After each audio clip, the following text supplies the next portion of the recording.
What if I told you that, more often than not, you are underestimated, even by the people who should believe in you the most? It doesn't matter how hard you try. If they put you in the wrong box, they'll keep ignoring you until they no longer can. But there comes a moment, a single, defining moment, when you can flip the script and silence everyone who ever doubted you. The question is, when that moment comes, will you be ready? Emily always arrived before the sun came up. The city was still half asleep when she walked through the glass doors of Luxfort, the most respected armored vehicle company in the country, and took her seat at the reception desk. The morning air carried that familiar blend of wet asphalt and fresh coffee from the bakery down the block. The reception area looked like a magazine cover. Dark wood counters, gleaming marble floors, fresh flower arrangements changed weekly. Behind her, the golden Luxfort logo glowed under soft lighting. Everything was elegant, precise, controlled. On her desk sat a landline phone, a computer monitor, and a neat stack of car magazines. This was her lookout post. From there, she saw everything, but no one really saw her. To everyone else, Emily was just the good morning girl, polite, helpful, always smiling, but invisible. Engineers rushed past with clipboards and tablets, arguing over motion sensors and reinforced glass. Mr. Thompson, the impeccably dressed director, walked by with a quick, automatic morning, vanishing into his office. They had no idea. No one knew Emily had a degree in mechanical engineering, that she'd competed in college races, taken engines apart and put them back together, programmed complex systems, and spent sleepless nights fine-tuning prototypes. She understood the balance between raw power and smart tech better than most. But at Luxfort, titles spoke louder than skill, and her badge said only one thing: Receptionist. That morning felt like any other. She managed appointments, answered emails, and every now and then glanced through the large glass window that overlooked the internal garage. It was her favorite soundscape: engines revving, armored doors slamming shut, the clink of metal tools. Until the sound changed. A deep, growling noise echoed through the concrete. The massive security gate opened slowly. Headlights sliced through the dim light. A convoy pulled in. 2 private drivers, black-suited security guards. And in the center, it appeared, a matte black Lamborghini Urus, perfectly armored, aggressive lines, gleaming wheels under the spotlights. It didn't roll in. It made an entrance. But something wasn't right. Emily heard it, a slight irregularity in the engine's rhythm. Barely noticeable, but she knew that sound.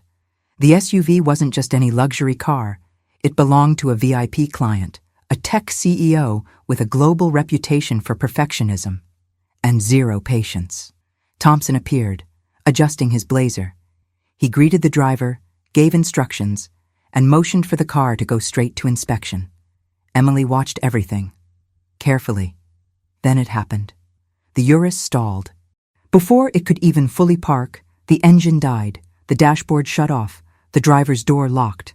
Silence. "It's nothing," one engineer said, trying to stay cool. "Just a quick fix." But Emily knew better. This wasn't some basic issue. It was an integration fault between the electronics and the armored system. And if they didn't fix it fast, Luxfort's reputation could be shredded.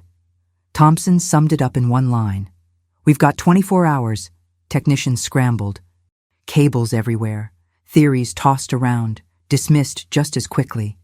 Emily stayed at her desk, calm on the outside, but her brain was already building the solution step by step. She could help, but no one would ask. And maybe you've been there too, knowing exactly what to do, but no one believes in you. If so, you understand why. In the next few hours, Emily would do something that would change not just the future of that Lamborghini, but her own future too. The silence in the garage lasted only seconds. As soon as the Lamborghini shut down, the engineers rushed in, trying to hide their concern. One popped the hood, another hooked a scanner to the side panel. Nothing responded. From reception, Emily pretended to shuffle papers, but her eyes were locked on the scene. From the sound, or rather the lack of it, She knew the electrical failure was serious. Mr. Thompson broke the silence. "Move it to the testing bay." Two technicians pushed the Urus into an isolated inspection area. The resin-coated floor reflected the vehicle under cold lights, making it look ready for a photo shoot, not an emergency repair. The client hadn't come, but sent his driver and two guards. One discreetly filmed. A bad sign. Recordings meant evidence. Thompson tried to keep his composure. "Gentlemen, our team is the best in the country." Emily almost smiled, not out of irony, but because no one there had a clear diagnosis. She remembered an article on conflicts between armored modules and advanced ECUs, rare but possible. Judging by how the car had died, it seemed exactly that. Laptop keys clacked. Michael, the chief engineer, was running a standard manufacturer protocol, one she knew wouldn't detect the issue. 15 minutes, 20, nothing. The car stayed dead. "We're on a deadline."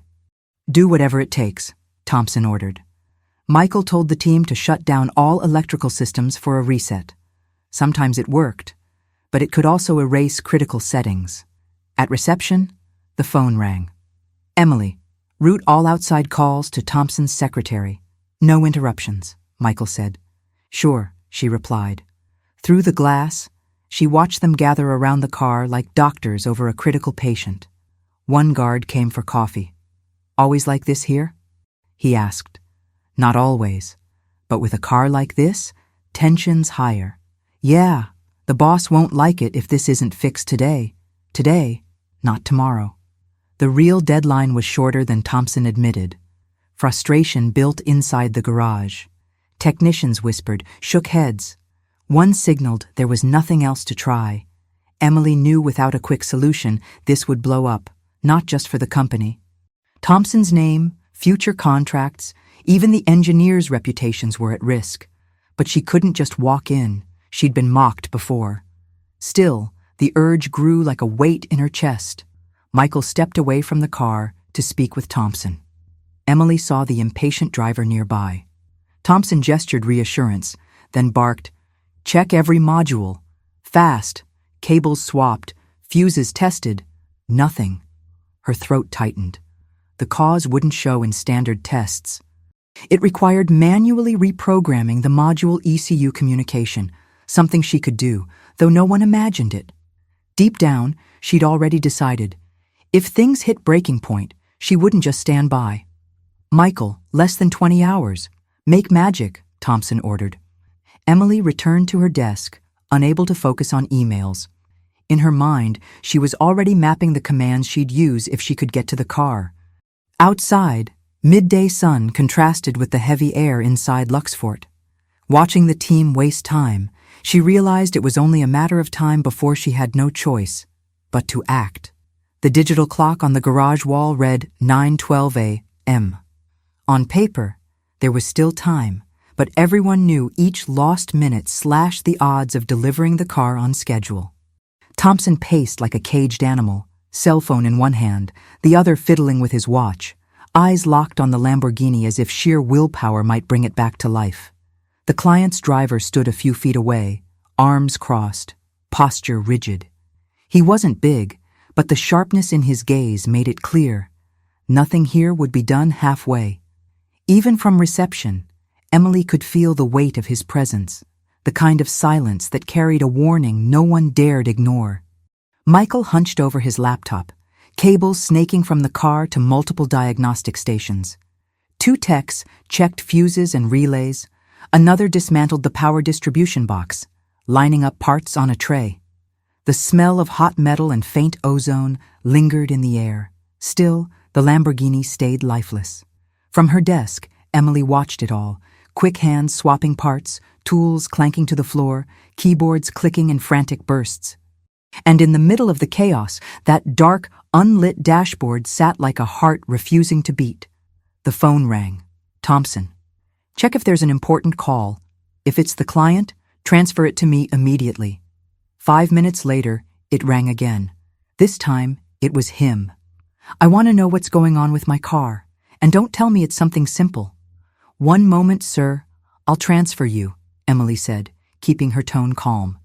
While the call played out, she watched Thompson's posture shift, confident at first, now cautious, weighing every word. When it ended, he gathered the team. If this car isn't ready, the client will drag the company's name through the mud. You all know what that means. The air grew heavier, movements quickened, tools slammed harder onto the floor. One tech suggested reinstalling the factory software. Another warned it would wipe the armor system's security settings. Voices overlapped, bouncing off the walls. Emily knew that was like trying to fix a Swiss watch with a hammer. Then, a diagnostic computer beeped. Michael checked it, and she leaned forward. A code flashed, incompatibility between two electronic modules. Her heart jumped. It confirmed exactly what she'd suspected. Could just be a bad read. Let's ignore it, Michael said. Ignore. The word echoed in her mind like a shove toward disaster. The driver began pacing, his eyes scanning every move like a silent inspector. Emily checked the clock.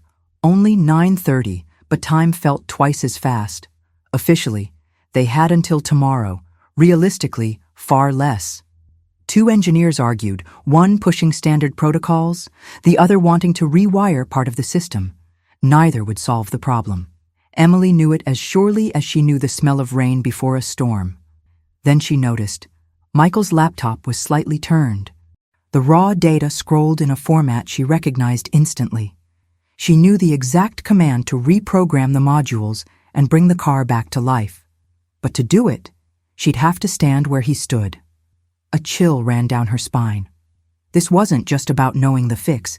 It was about crossing that invisible line, keeping her on the sidelines. The driver got another short call, then told Thompson, "The boss will call back in 10 minutes. He wants a precise update." 10 minutes. At this pace, the car wouldn't leave in 10 hours, let alone 10 minutes. Emily knew she was moments away from breaking her silence. As Emily watched the chaos in the garage, her mind slipped back in time, as if the situation had triggered a silent switch.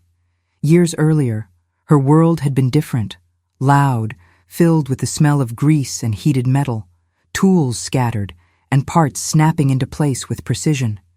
In mechanical engineering school, Emily wasn't just another student. She arrived early to fine-tune projects, stayed late to study how each circuit behaved. While many classmates preferred theory, she wanted to feel the engine respond, to measure the exact reaction time of electronic systems. Her first major challenge was integrating an electronic driver assist system into a high-performance car. It required syncing ultra-sensitive sensors with the central module without delay. Milliseconds made the difference. She spent nights on the cold lab floor, surrounded by cables and stale coffee, running the same test for the 100th time, until she finally eliminated a communication error that had plagued the team for weeks. Her professor, not one to hand out compliments, said, "Your problem, Emily, isn't that you don't understand enough. It's that you understand too much and won't accept easy answers." After graduating, she had two offers, one from a prestigious automaker, another from an automotive innovation company in California. Her future seemed set until her mother received a serious diagnosis. The treatment would be long and costly, and Emily needed to stay close. Stability mattered more than adventure. That's when the Luxfort job came up. Receptionist. It had nothing to do with her resume, but the steady paycheck and proximity to home made it the only viable choice. She thought it would be temporary, months, maybe a year. But temporary became routine, and routine began to hide who she really was. Still, she paid attention. While answering calls and signing for deliveries, she listened to technical conversations, memorized supplier names, spotted patterns in recurring problems, and stored away details about models and systems. It was like watching a movie where you knew the ending, but no one wanted to hear your version. More than once, she tried offering suggestions, always carefully. The replies usually came with smirks or quick glances between colleagues. "It's more complicated than it looks. Let us handle it." Months into the job, a client complained his armored car's electronic locks were engaging on their own. The engineers spent days searching for the cause. Emily asked if they'd tested the communication module linked to the car's original alarm. A tech laughed. "Sure. And maybe we'll call you to change the oil next." 3 days later, that was exactly the fix they used. No one mentioned where the idea came from. Another time, a supplier delayed a critical part. Emily suggested adapting a connector from another model. The lead engineer dismissed it. A week later, they did exactly that. Again, no credit. Over time, she learned to keep her answers to herself. It was safer. But silence had a cost, like leaving a powerful engine off for years, slowly rusting inside. Even so, she kept her skills sharp. At home, she read up on new automotive tech, watched tear-down videos, and spent hours on technical forums. It was her way of keeping the internal engine running, even if no one knew. And that day, seeing the Lamborghini dead in the bay, something inside her reignited. Years of study and practice demanded a chance to prove they hadn't been wasted. It wasn't pride. It was an almost physical need to fix something she knew was wrong. Outside, traffic moved as usual. Inside Luxfort, time moved differently. Without realizing it, Emily was leaning forward, ready to cross a line she couldn't step back from. The day wore on, but the garage situation didn't improve. The Lamborghini stayed lifeless, surrounded by increasingly impatient engineers. With every failed attempt, Thompson checked his watch and exhaled slowly, as if holding back irritation. At reception, Emily answered calls and emails, but her mind was on the garage, following every move through the glass wall. She knew they were stuck on surface-level diagnostics and that the error code she'd seen on Michael's laptop wasn't irrelevant. It was the key to everything. Around 6 o'clock, the pace slowed. Some staff left, but the tech team stayed under lights, casting long shadows on the glossy floor. The noise of tools faded until only faint keyboard clicks and scattered footsteps remained. Thompson stepped out to take a call, and Michael went for coffee. Emily spotted her chance. She grabbed a notepad, pretending to head to administration, but instead made her way to the side door into the garage. The familiar scent of oil and heated metal wrapped around her. Her gaze swept over the car, matte black paint, diagnostic cables still attached, the portable scanner blinking on a blue standby screen. She stepped closer until her distorted reflection shimmered in the bodywork. She crouched, eyeing the connector. The dead dashboard didn't fool her. With the right command, she could restart communication between the armor module and main ECU. Footsteps echoed in the hallway. She straightened quickly, adjusted the notepad, and played the curious bystander. Michael walked in, suspicious. "Need something here?" "Just checking if I should tell Thompson about a delivery," she replied with a smile. Back at reception, she couldn't relax. She was one step from doing something unthinkable and inevitable. All she needed was the right moment. By 7, the building had emptied. Under the cold artificial light, the tension felt like a ticking clock no one could see. Shortly after 8, Thompson left in frustration, leaving Michael in charge. He too left soon after, saying he'd be back early. Only 2 technicians remained, wrapping up notes and putting tools away. Emily waited until they left, switching off most of the lights. The silence felt almost like an invitation. She took a deep breath, grabbed her bag, and instead of heading out, slipped through the side door. The dim light made the car look like the centerpiece of a stage. She pulled out her personal laptop, old, but with the right software, and connected to the vehicle. The screen blinked, recognizing the interface. She navigated to the module communication section, and there it was. The same error she'd seen earlier, now in full detail. The armor module was sending conflicting signals to the ECU, locking the entire system. A distant crackle from a radio made her heart race. A security guard was making rounds. She saved her progress, disconnected the cable, and hid the laptop behind her bag. Seconds later, a guard appeared. "Everything okay here?" "Yes, just checking if everything was locked up," she said casually. He glanced at the car, then at her, and walked away. Emily exhaled slowly. She was on dangerous ground, but closer than ever to fixing the problem. She looked at the car. It almost seemed to look back, waiting. Emily knew she wouldn't leave without trying again, and deep down, she felt there was no turning back. The night had been long. Emily went home but couldn't sleep. She lay in bed, replaying the commands she had typed into the car. It was as if the Lamborghini's electronic system had transferred into her mind, running non-stop. Every beep from the scanner, every line of code, appeared in her thoughts as if etched in steel. She knew, just as surely as she knew her own voice, that she had the solution. She just needed someone to let her work. When the alarm went off, she was already awake. She grabbed a quick coffee, took her laptop, and left earlier than usual. The cold morning air felt like the start of a final exam. At Luxfort, the garage was already buzzing. Thompson was on the phone with the client, voice controlled but tight. Michael typed furiously at his laptop. 2 technicians swapped out parts, their faces set but lacking conviction.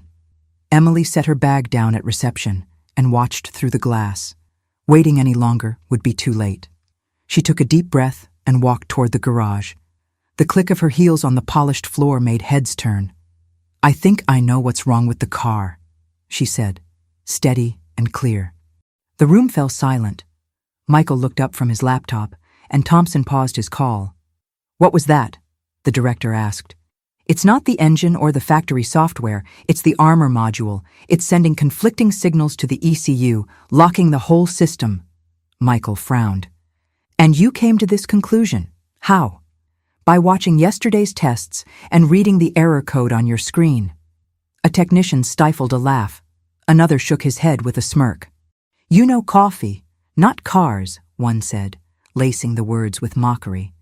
The laughter spread. Thompson didn't join in, but he didn't defend her either.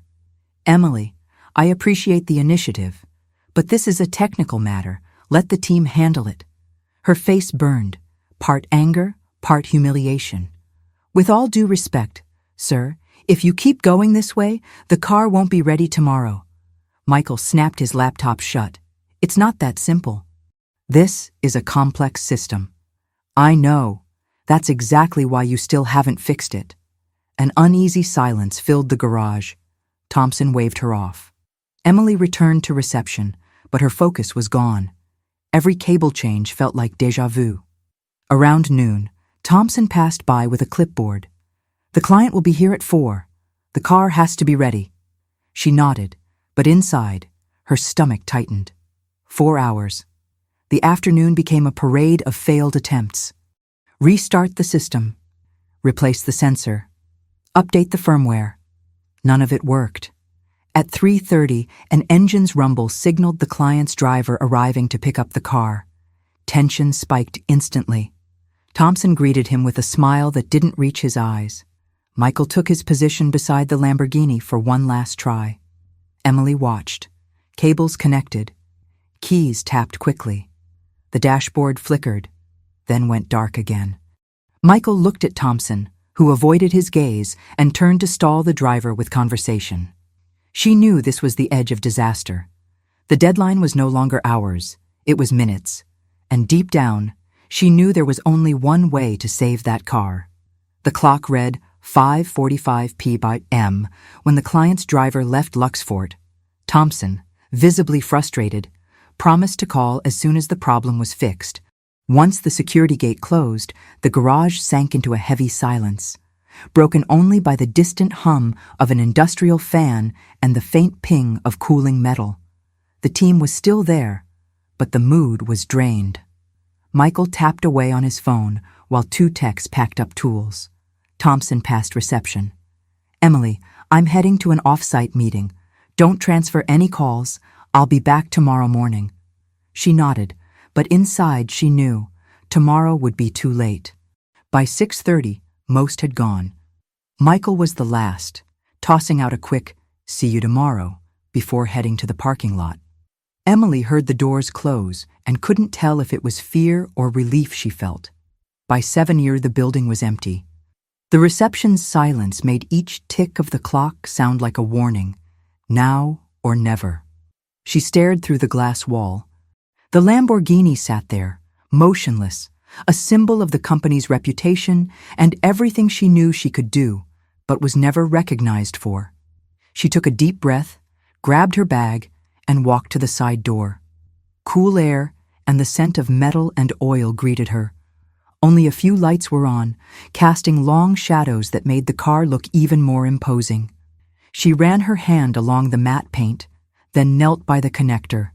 She knew that if she could re-establish communication between the armor module and the ECU, the car would come back to life.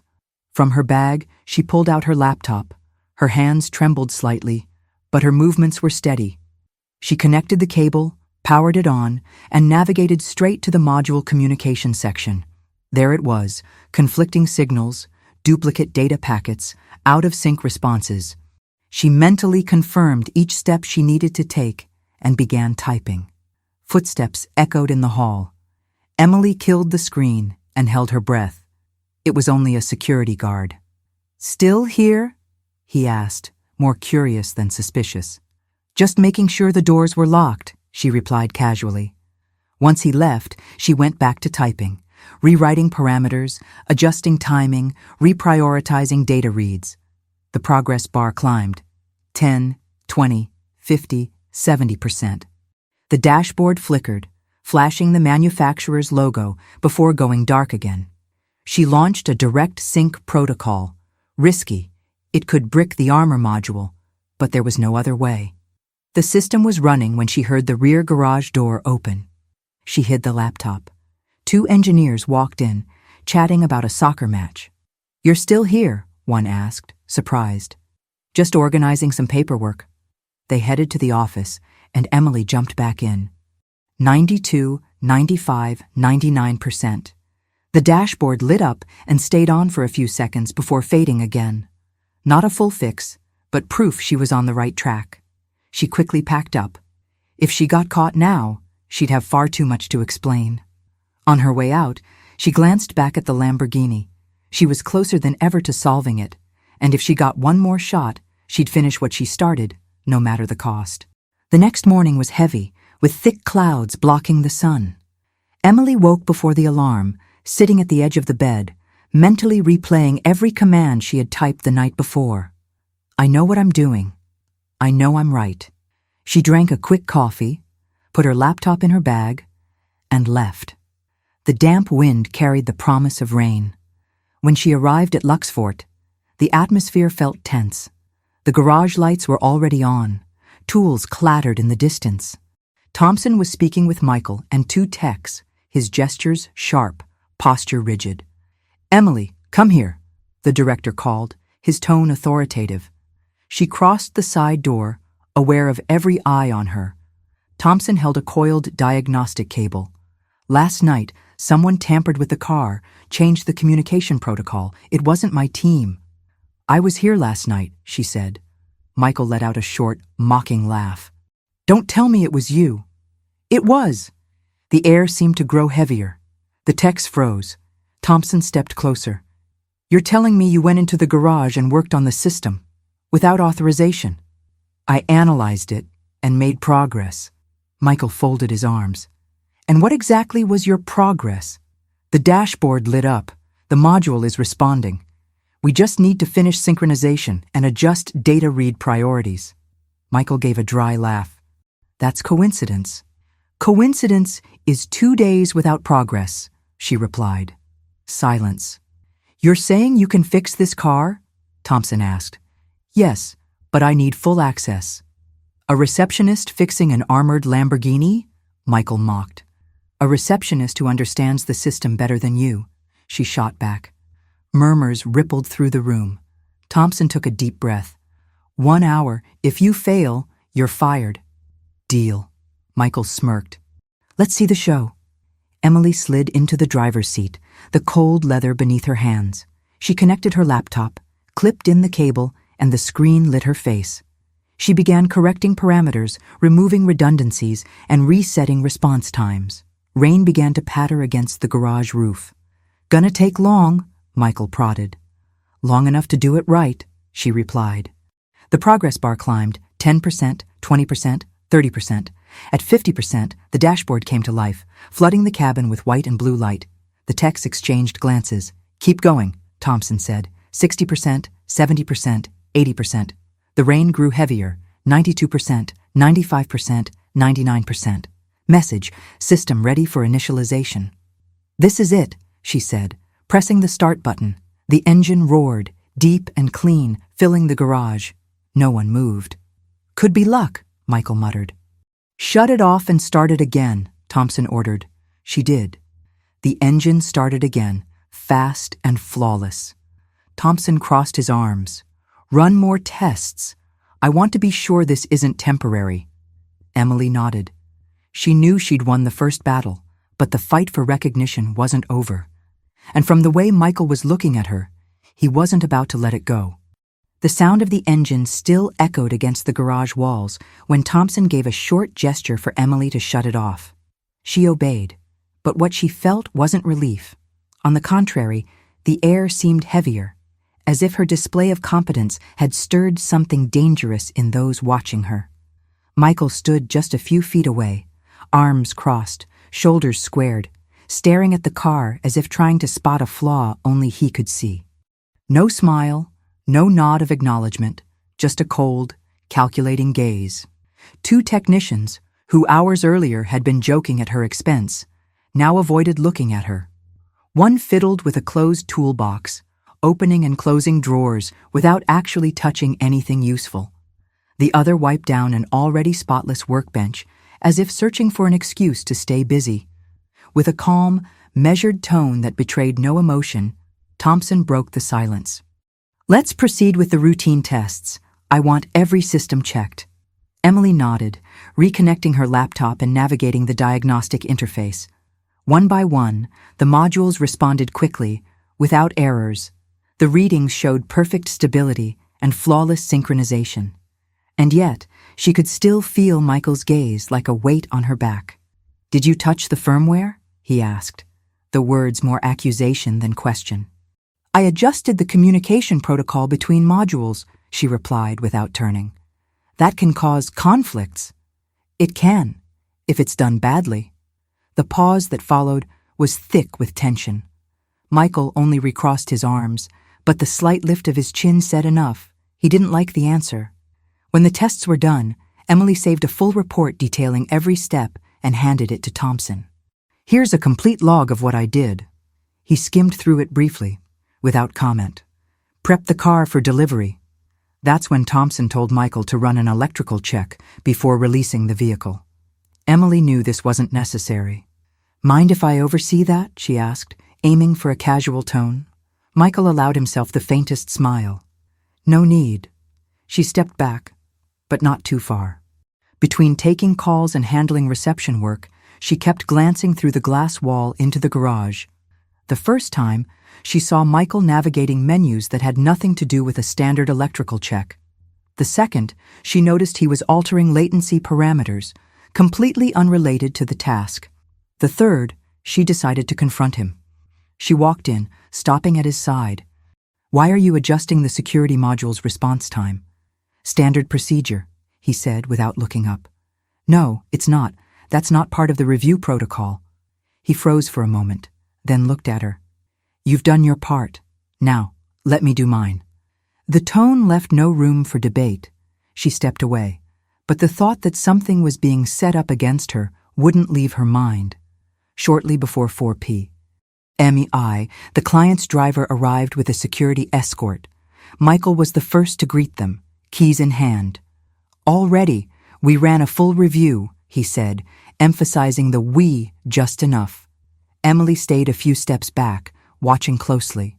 The driver started the engine, tested the windows, the dashboard, and the locks. Without questions, he nodded to the guard. The car rolled out slowly, the deep growl of the engine fading along with the fine drizzle outside. "Good work," Thompson said. Michael nodded, as if the words were meant for him alone. Emily stayed silent. She knew that in this kind of war, picking the right battles was part of survival. Later, alone at reception, she saved an extra copy of the logs to a flash drive and hid it deep in her bag. When the phone rang, The voice on the other end said, "Emily, Thompson wants to speak to you first thing tomorrow." She turned off the lights and stepped out into the cold, rain-scented air. The puddles reflected the streetlights, warped by the wind. Walking to her car, she thought. They can try to erase what I did, but they can't erase what I know. And she was certain Michael hadn't given up. He'd simply stepped back to plan his next move. The night had been long and restless. Emily tossed in bed, replaying every moment from the previous day, the engine roaring back to life, Michael's cold stare, Thompson's neutral expression. It wasn't fear, it was uncertainty about the meeting ahead. Recognition, a warning, or a trap. When the alarm went off, she was already up, laptop open, reviewing every command from the night before. Line by line, everything was documented. Under a gray sky and a cold wind, she arrived at Luxfort. The building felt muted, as if holding its breath. At 8:02 the phone rang. "You can come up, Emily," Thompson's assistant said. His top-floor office was shut off from daylight, blinds closed. A single lamp cast long, heavy shadows. Thompson sat behind the desk, hands folded, no smile, no anger, just calculated neutrality. "Sit," he gestured. "Do you know why I called you? I assume it's about the car. Assuming is one thing, knowing is another. So, tell me, what exactly happened in that garage?" "There was a conflict between the armor module and the ECU. I identified the error code, isolated the fault, and rewrote the communication protocol. The car worked perfectly afterward, without authorization, without formal authorization, but with necessary urgency. And if it hadn't worked, then it would have been my responsibility. But it did work." Thompson leaned back. "You're not a hired tech, not an engineer here. Officially, you're a receptionist." "Officially, yes, but I have a degree in mechanical engineering, a specialization in automotive systems, and hands-on experience." Her voice stayed steady. "If I'd stayed in my lane and ignored what I saw, that car might still be dead." He raised an eyebrow. "So you think I should promote you?" "I think my capability was proven." He walked to the window, opening the blind slightly. "Michael claims you compromised the system. Then ask him for a report showing any current failure." He studied her. "You have an answer for everything. Only when I'm certain." Thompson pulled a large envelope from his desk and slid it toward her. "Post-delivery test results. Total stability. On paper, you were right. Thank you. Don't thank me yet. This also means you'll face consequences. You didn't just break a pattern. You crossed a line and changed the game. That creates resistance." "I'm ready." He held her gaze for a long moment. "I'll think about where you can be more useful here. For now, go back to reception. But keep your ears open. Always." The hallway felt longer on the way down. Conversation stopped when she passed. Back at reception, she spotted Michael in the garage with two techs. Their voices fell silent as soon as she appeared. And from the cold smile he gave her, Emily knew the next round had already begun. The next morning, Luxfort was busier than usual. Quick footsteps echoed through the halls, mixing with the metallic clank of tools and the hiss of automatic doors. It was the kind of energy that only appears when something urgent and important is at stake. Emily was still organizing the reception desk when Thompson appeared at the garage door and gave her a firm gesture. "Emily, I need you now." In the center of the garage, a black armored Rolls-Royce Cullinan gleamed under the industrial lights. Two engineers worked quickly, connecting diagnostic cables, while a security guard stood nearby, arms crossed. Beside the car, a tall man in a dark suit kept a flawless posture and an expressionless face, clearly there to evaluate results, not excuses. Thompson explained, "Critical issue with the door and window system. The engineers haven't found the cause. The client wants it fixed today." The digital dashboard flickered erratically. The locks clicked open and shut on their own, and a muffled mechanical noise came from the doors, as if something were stuck inside. Michael leaned against the opposite side of the car, wearing the faintest hint of a smile, sending her a silent challenge. "I want to see how you handle this," Thompson said. Emily hooked up her laptop, asking quick questions. When did it start? During transport. Everything worked at the last inspection, an engineer replied. What's been done? Tried syncing the modules individually. No effect. The system scan showed unstable communication between the ECU and the door modules. This isn't just a connection problem. It's signal interference, she murmured. Comparing the current firmware with the last version recorded at Luxfort, she found the cause. Automatic update during transport. Thompson was direct. Solution: roll back to the previous version and disable auto updates. I'll need to restart each module separately to clear error logs. She started with the driver's module. First test. The window rose halfway, then stopped. Second, it rose fully but lowered again on its own. She adjusted the sensor read priority and tested again. Perfect operation. The client's assistant said nothing, but his eyes added pressure to every second.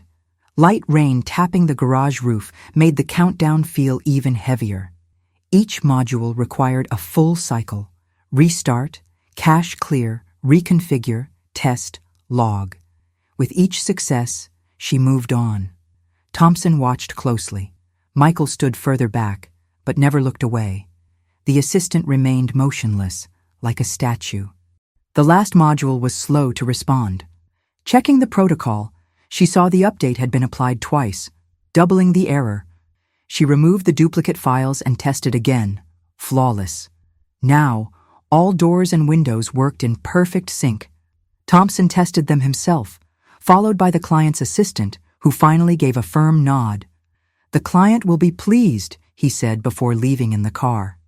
When the garage gate closed, Thompson looked at Emily.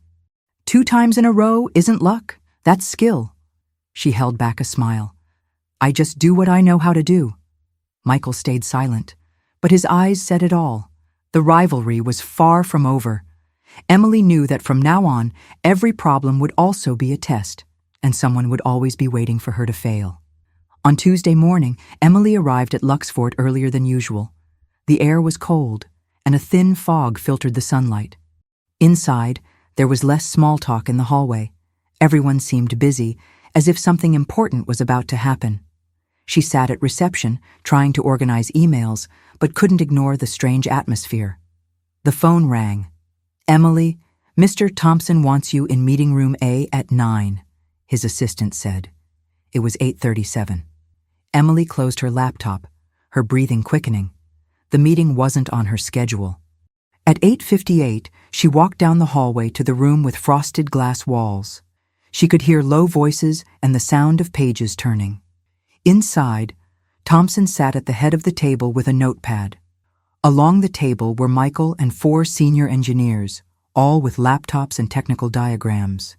Michael reacted first. Interesting. The receptionist in the engineers' meeting, he said with a crooked smile. 2 engineers exchanged glances. One chuckled quietly. Thompson simply said, "Have a seat. Today, we're reviewing 2 critical projects and a new case. I want your technical input." The first case, an armored vehicle with intermittent GPS failures. The presenting engineer blamed satellite issues. When asked for opinions, Emily said, "It's not the GPS failing, it's its communication with the control unit. This happens when armor is installed without recalibrating the reception module." Michael challenged her. "And your suggestion? Recalibrate the antenna and fine-tune the software. It avoids replacing expensive parts and reduces downtime," Thompson noted. "Include that in the maintenance report." Michael smirked. "I just hope it's not another lucky coincidence like the Lamborghini case." "Coincidence is solving in hours what others can't in days," she shot back. The second case was urgent. An armored SUV for a high-risk client had returned with internal communication failures. Radios were dead, and the infotainment system kept rebooting. Thompson handed out the technical file. The engineer beside Michael suggested replacing the entire unit. Michael agreed. Emily reviewed the specs and said, "Replacement is costly and slow. If the problem is armor interference, The new unit will fail too. Michael frowned. Are you saying our armor process is wrong? No, I'm saying that in this case, it's interfering with the signal. My proposal, temporarily install a test unit outside the armored area. If confirmed, apply selective shielding to wiring and critical points. One engineer commented, "That's not a conventional method." "It's not, but it's efficient," Emily replied. "It saves hours and thousands of dollars." Thompson concluded, "Prepare a detailed plan. If it's viable, it will be our first approach." After the meeting, Michael approached her. "You know the difference between you and us? We earned our place. You're here because you're a gamble." "And every gamble has two sides," Emily replied. "The side that loses and the side that wins." Thompson overheard the exchange without comment, but his look showed attention, as if storing every detail to decide his next move. The atmosphere at Luxfort that morning was tense. No background music, only the sharp echo of tools, doors slamming, and clipped voices. In the center of the garage, the black armored SUV of a high-risk client gleamed under the industrial lights, surrounded by cables and diagnostic equipment flashing in blue and green. Emily paused at the entrance, feeling eyes on her, some curious, others doubtful. Thompson stood near a workbench, clipboard in hand, speaking quietly with two techs. Michael leaned against a parts rack, arms crossed, watching her like he was waiting for failure. "Let's see if your idea works," Thompson said. Emily set the test unit case on the bench, opened her laptop, and began connecting cables. Step 1. Completely isolate the vehicle's original comms and infotainment systems. A young tech leaned closer. "Are you sure that won't erase the security settings?" "Absolutely. And I'm documenting every step," she said. Michael moved in. "Any off-standard modification could void the warranty. That's why we'll stay within protocol, just with applied intelligence," she replied.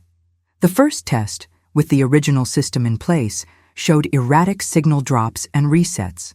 "This is what the client would get today," Emily told Thompson. She carefully removed the central unit and installed the test system outside the armored zone. The graph stabilized instantly. "Proof the armor's causing interference." "Or coincidence," Michael said. "Which is why we'll run it 3 more times." Each repetition yielded the same result: flawless outside, faulty inside. "Next step," Thompson asked. "Selective shielding, keeping protection but removing choke points in wiring and connectors." Panels came off, exposing bundled cables. A blade cut through insulation. Clips snapped free. One tech shone a light where she pointed. Another monitored the laptop. "If this goes wrong, it'll be expensive," Michael pressed. "That's why it won't," Emily shot back. Nearly an hour later, every interference point had precision shielding. She ran a 20-minute stress test, data streaming, radio, calls, and media playback all at once. The garage went quiet. All eyes tracked the steady graph like a heart monitor. At the end, she announced, "System stable." No errors. Thompson tested the car himself. Every function responded instantly. Stepping out, he said, "That's how you fix a problem." Michael stayed expressionless. "Let's see if it lasts." "It will," Emily said.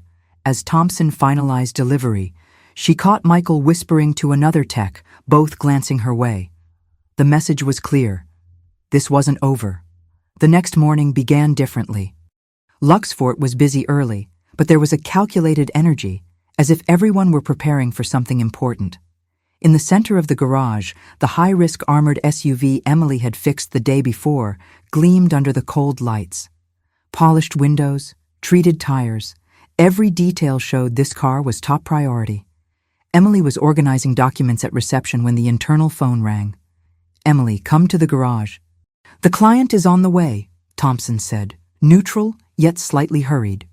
She took a breath, stepped into the elevator, and, upon entering the garage, saw Michael inspecting the hood. Thompson was speaking with 2 of the client's security men. Near the wall, a photographer adjusted his camera, sign of a special delivery. "All set?" Thompson asked. "Perfect," Michael replied, curt. The main gate opened, revealing another black SUV. From the back seat stepped the client. Tall, impeccably tailored suit, gray hair, and a gaze that measured everything. 2 security men flanked him. Thompson greeted him. The vehicle is ready, all necessary adjustments completed. The client walked to the car, ran a hand over the paint, got into the driver's seat, and began testing. Engine, internal communication, radio, multimedia, voice commands, windows, locks. Better than before, he said, getting out. But he didn't stop. Who carried out the solution? He asked. Michael opened his mouth, but Thompson answered first. Emily. The client approached her. Was it you? Yes, sir. I detected interference caused by the armor and applied selective shielding to fix it without compromising security. He almost smiled and extended his hand. Excellent work. Rarely do I see a problem solved this quickly and precisely. Emily kept her professional stance, but felt the recognition. While he spoke with Thompson, 2 technicians approached. You were the one who fixed it, one asked, surprised. Impressive, said the other. Thank you, she replied. Before leaving, the client returned. Could this kind of interference occur in other vehicles? It can, if installation isn't adjusted. I've already documented the process and suggested improvements to prevent it in future models. I like that. Solve and prevent, he said, getting into the car. The deep engine note echoed until the SUV vanished through the exit. The mood shifted. Technicians whispered, now with curiosity and respect. Later, Emily received an email. Subject: Exceptional Service Recognition. Congratulations on your work on the armored SUV. The client personally called to praise it. Signed by the Client Relations Department. Rare recognition. At day's end, she crossed paths with Michael in the hallway. He stopped, partially blocking the way. Enjoy the moment. One win doesn't erase a lack of history. She held his gaze. History is being written now. Michael gave a thin smile. We'll see if it survives the next chapters. He walked away, but made it clear the next clash was coming. As she left, Emily knew each victory made the game more dangerous.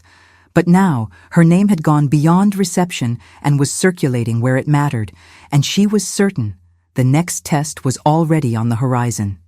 The next day at Luxfort began with a roar. 2 high-performance engines echoed through the garage, an armored Range Rover and a black Mercedes Maybach arriving side by side. From the reception desk, Emily watched the security feed. Clients like this didn't show up for routine service, especially not 2 at once. A gate guard signaled to Thompson. His face tightened. 2 minutes later, the internal phone rang. Garage, now, he said. No explanation. Emily grabbed her laptop and tool case. As she entered the garage, the air was dense with the smell of oil and metal. The Range Rover's hood was up, a fine smoke rising. The Maybach looked possessed, lights flickering, dashboard flashing erratically. 2 techs hovered. Michael stood nearby, arms crossed, watching. Thompson approached. 2 major clients, 2 vehicles, both need to be ready today. He looked at them. You'll work together. A long silence followed. This won't work, Michael muttered. I didn't ask if it would, Thompson replied. Just if you understand. Emily nodded. Understood. Michael motioned toward the Range Rover. She connected her laptop. Data streamed across the screen. Overheating began after a software update. The cooling fan shuts off early. Reprogram the timing, Michael suggested. If the sensor's faulty, it'll overload, Emily countered. Michael opened the casing while Emily adjusted the software. Minutes later, they tested it. The fan stayed steady. Range Rover's good, she confirmed. Then came the Maybach. Its relays clicked. Screens froze. Signal readings lagged. Intermittent short, Emily said. Loose ground, Michael guessed, checking the fuse box. Emily traced signal irregularities to the rear seat module. It's sending corrupted signals across the system. Let's isolate it. They coordinated. He disconnected hardware, she rerouted software. The dash stabilized, but an alert remained. Residual current, Emily said. Michael found a secondary cable still powering the module. He removed it. On the second test, the system held silence, stable hum. Thompson returned. Well? Range Rover's stable, Emily said. Maybach too, Michael added. Thompson gave a single nod. That's what I want. Results. As he walked away, Michael leaned closer. Don't read into it. Doesn't mean we work well together. When the deadline matters, we deliver, Emily replied. The rest is noise. Michael walked off. The truce hung quiet in the air. Emily reviewed both vehicles, now ready for handover. She logged every detail, creating a clean audit trail. Back at reception, whispers started. The Maybach's like new, one tech said. Another praised the Range Rover. Later, Thompson emailed, Good work, client satisfied, keep it up. Emily smiled. Michael said nothing. But in the hallway, he passed her with a sharp look. More cars coming, he said. Good, she answered. More problems to solve. As she grabbed her coat and stepped outside, the last glow of daylight faded behind the garage, closing out another long day at Luxfort. The light rain tapped against Luxfort's windows, forming a hypnotic pattern, while the metallic sound of tools echoed faintly. Emily was at reception, reviewing documents, when the internal phone rang. Garage. Now. Thompson's voice was sharp and urgent. She hurried downstairs. Passing through the maintenance doors, she sensed the shift in atmosphere. No casual chatter, only the steady rhythm of footsteps and the buzz of industrial lights. Under the white beams reflecting off the polished floor stood an armored Aston Martin DBX. The SUV was flawless, black paint, aggressive lines, chrome details catching the light like blades. Two dark-suited security men stood nearby, rigid and watchful. Thompson approached. This car belongs to a high-ranking government official. Ignition failure, nothing responds. Delivery in under 3 hours. Everyone else is busy. It's yours. Alone? Emily asked. Alone. I want to see what you can do without backup. She knew this was more than a repair. It was a test. She connected her laptop to the diagnostic port. The analysis bar crept forward before flooding the screen with error codes. ECU communication failure, no signal from the immobilizer, invalid reading from the security module. These three combined meant total lockdown, designed to prevent theft. Normally, the only way to unlock was with a special factory key. Do you have the spare key? She asked the guards. It's in another state. She'd have to trick the system into believing it was getting a valid signal. Risky. One misstep could corrupt the ECU completely. She removed the security module, its internals clean but shielded. Using a special adapter, she captured the key's authentication data. The guard's eyes weighed on her every move. First attempt. Failure. The panel lit for a second, then went dark. Access denied in red. She reviewed the sequence. A 3-second delay in the simulated response was enough to void access. She fixed the timing and tried again. Second attempt. Panel stayed lit, but the engine didn't turn. Security mode. Closer, but not enough. With less than 90 minutes left, replacing the ECU or module was impossible. She chose a method from past experience, reprogramming the ECU to bypass the immobilizer only at startup. A guarded manufacturer feature, but one she knew. Midway through, a guard asked, "How much longer?" 30 minutes. At 20 minutes, the reprogramming was done. She reassembled the module, reconnected cables, and signaled a guard into the car. "Let's try." She turned the key. The panel stayed on, lights steady, and after a brief pause, the deep growl of the engine filled the garage. The guards exchanged a glance. "Acceptable." Thompson stepped forward. "Well done. That's what I wanted to see." Across the garage. Michael glanced over but said nothing. She knew he'd seen. As the Aston Martin was driven out, Emily saved the logs, wrote a detailed report, and put her tools away slowly. She'd faced a problem alone that could have ruined any reputation, and won. But with each victory came higher expectations. If one day the challenge was too great, she knew the answer would come soon enough. The next day began with an email marked urgent in Emily's inbox. Sender, Thompson. Subject, meeting at 9 a.m., main conference room. When she arrived, the room was softly lit by the morning light pouring through the windows. At the table sat Thompson, Michael, and 3 other members of the technical board. Papers, reports, and a projector already on made it clear this wouldn't be a short conversation. Thompson began, looking straight at her. Emily, in the past few weeks, you've solved problems even our most experienced team members couldn't. You've saved critical deliveries, preserved relationships with key clients, and shown technical skill and composure under pressure. He paused, choosing each word carefully. It's clear you're not just the receptionist. He picked up a document and slid it across the table to her. As of today, you're officially part of Luxfort's engineering team. Adjusted salary, full access to the labs, and participation in all technical projects. Emily took the document, feeling the real weight of what that meant. For a brief moment, flashes of all the times she had been ignored, underestimated, or mocked raced through her mind. Michael broke the silence. Congratulations. His tone was too neutral to be enthusiastic, but it also wasn't hostile. The other team members exchanged glances, some surprised, others with a quiet nod of respect. Emily knew full recognition would take time, but this was the first step. Thompson continued, I want you to lead the upcoming systems integration project. It's going to take months and demand everything you've shown so far, and more.